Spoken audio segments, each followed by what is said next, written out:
با نام و یاد خدا تلیت بهار با آغاز سال 1401 شمسی را معذر تمامی هموطنان عزیزمان و بالاخص شهروندان عزیز و فهیم زهرآباد تبریک و تهنیت عرض میکنم. خیلی خوشحالیم که امروز در این مراسم با اجرای موسیقی سنتی این در واقع منطقه در کنار هموطنان و شهروندان عزیزمان آغاز سال نو را جشن میگیریم.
مواتانی شکلی دور آب کدک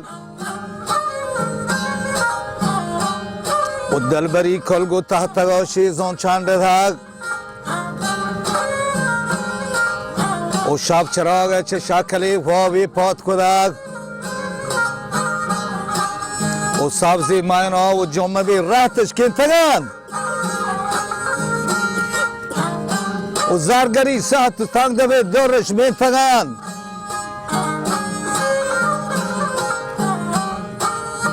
و خار خراسانی ملدین آسکی گردنا و سارت سرکندی رستگی گیوار دفا محله و مسک زمره بیکانی زرها بل جیسوی سارت باندهی منت منا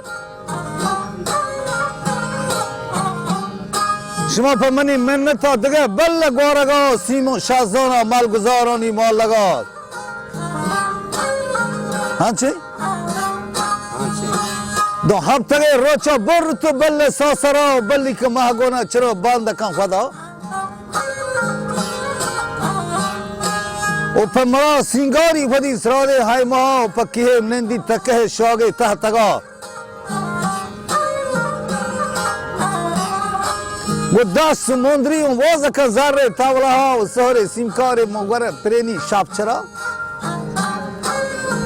من تشکر کنم په بخش په شهر زراوال په شبابون په همه مردمون تمام اینو که بنده کنون خدا که سال جدید انشاءالله قسمتش کن و په شهردار آفدیا په باشدار عزیز ما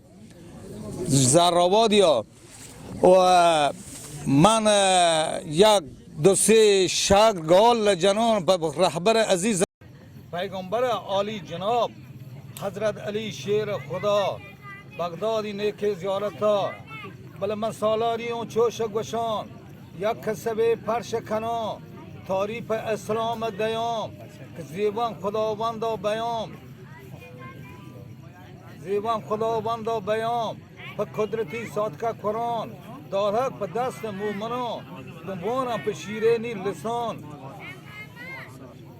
ایران زمین پرش اله داشته عزیز رهبرا